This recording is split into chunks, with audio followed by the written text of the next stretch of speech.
What up, everybody? Welcome to video number 4, and today we're going to be talking about the PS5 Pro. Is it worth it or not? Let's discuss. So yeah, just before we get into the PS5 Pro, I just want to give you a little history on like all the consoles that I owned before. So starting out, we had a ColecoVision, we had an Atari, then Nintendo, then Sega Master System, Sega, then the Genesis, then Super Nintendo, and then Super Nintendo, and then I had the add-ons for the Sega, so I had the 32X and then the Sega CD as well.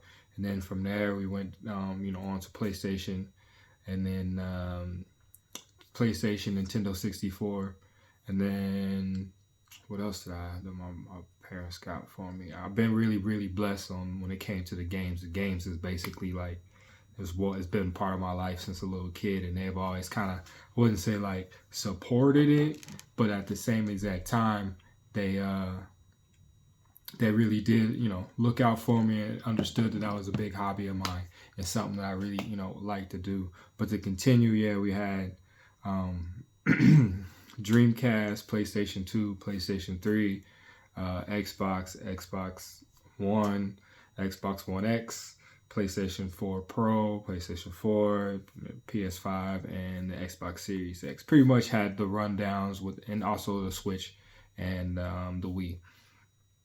So I pretty much had, all the major consoles out.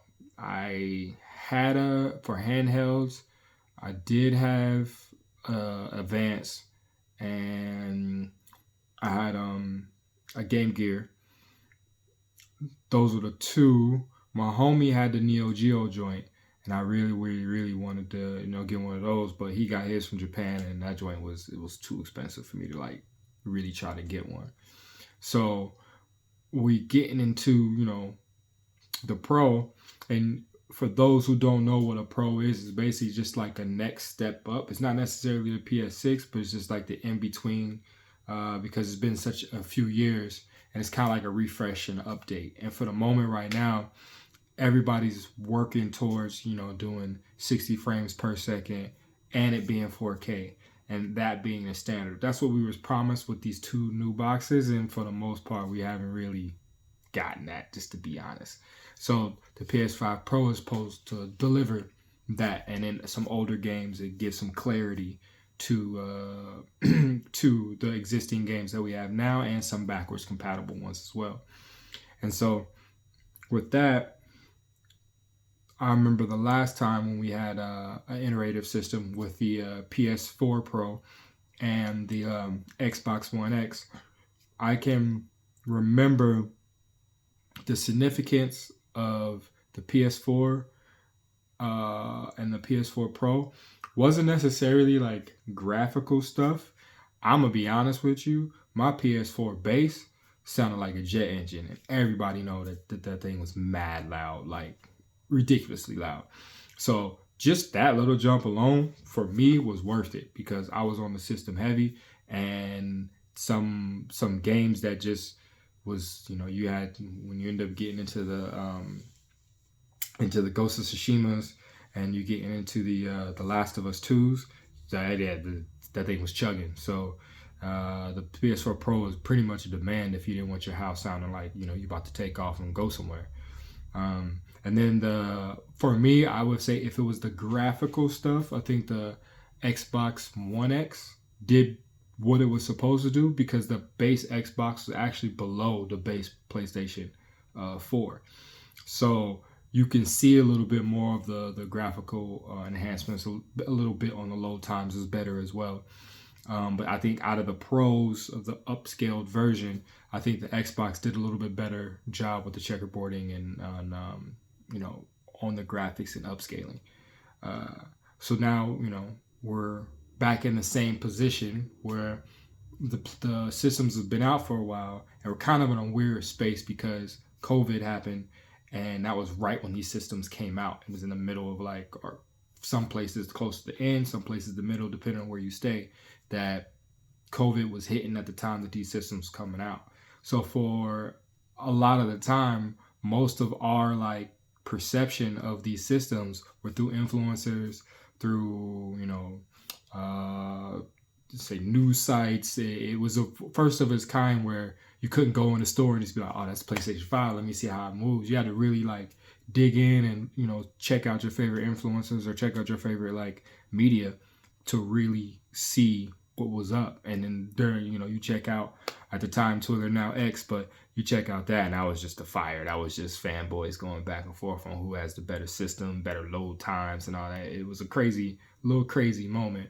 And then Digital Foundry would come in and they would like do their thing and pretty much break down what the systems do and what who has the better, you know, load times, who has the better this, and what features that they have that the other one doesn't.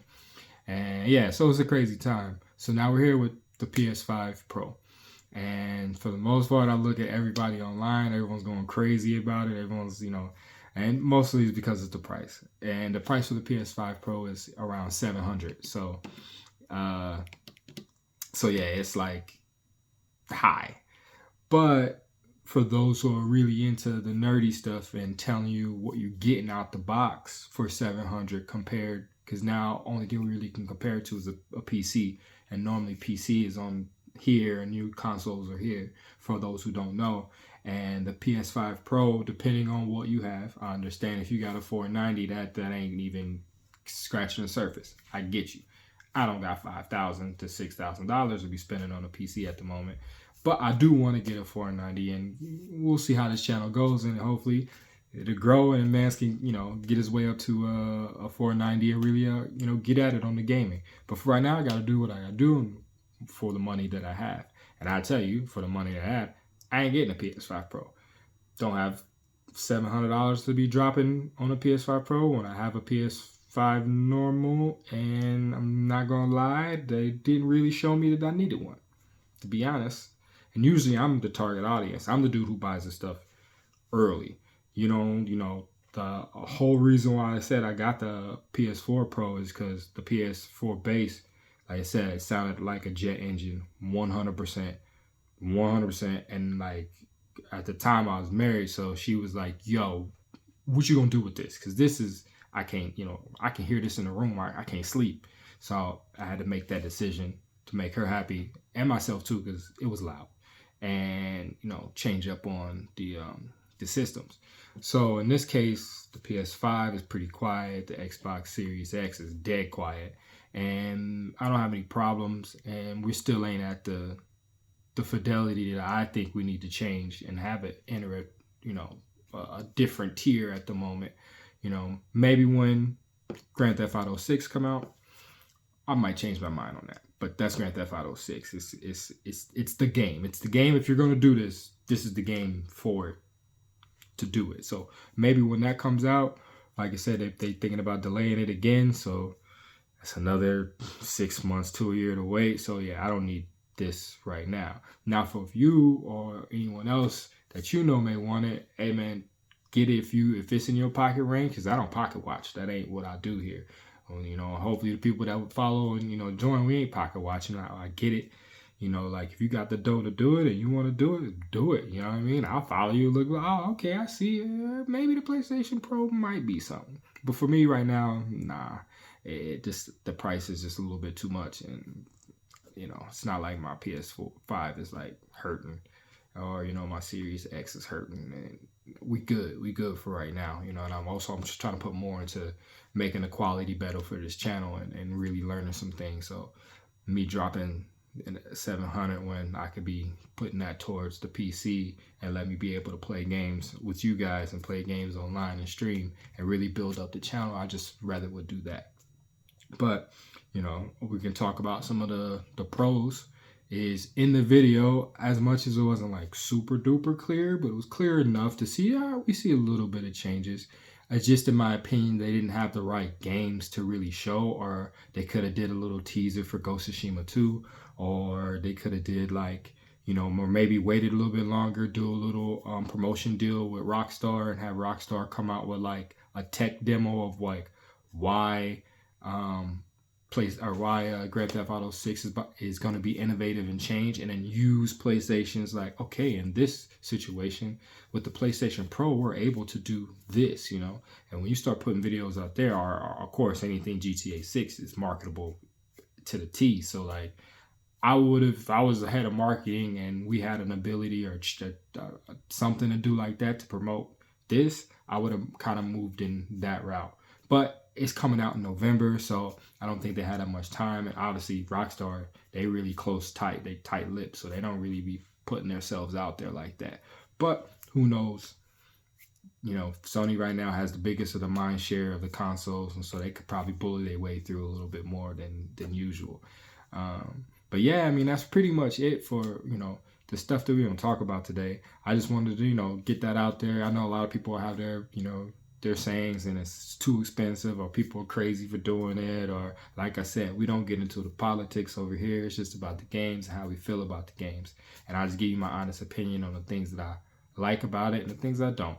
And yeah, so the cool positive things, some clarity, some extras, you know, you can get in there. Hopefully some faster load times. I didn't really go too much into that, but if we get that, okay, cool. But the cons right now is just, I don't think the system's going to be able to do what it promises because it's really based on the developers. You know, some developers are comfortable with just going, I want to make our game base 30, 60. I want it to run right no matter what we have extra or not. I'll maybe use those extra bit of time or extra bit of money and we put it towards something else, DLC or whatever. So it really fits the developer. So the system is there, but the developers are still learning these base models already. So like you're throwing another SKU on top of them, just kind of makes things a little bit tougher or harder. And then how we already have the Xbox Series S, that's just a tad bit under the PlayStation 5 and the Series X. So it makes it a little bit difficult to like basically like, you know, convert all of these into a nice package and it plays well on every single system. So for right now, I don't think it's necessarily necessary. But I mean, who knows? For those who really want to get in and those who are super enthusiasts, it's up to you. You know, it'd be dope for you guys to have it, and I wish you the best. But for me, for right now, nah, the $700 price tag's a little bit too steep for your boy, because you know we trying to grow this channel. And speaking of growing this channel, definitely it was a pleasure having y'all, and it's, as always, is dope. If y'all can give me a like, subscribe, tell me what I need to do better, tell me any hints or anything that can help this channel grow. And when y'all grow with me, like I said, it's gonna be coming with definitely some giveaways, because like I said, I paint, I design, I make shoes, so like there's a lot of stuff that comes with this channel once we get rolling. But I appreciate y'all as always. Thank you, and you guys have a blessed one. Peace.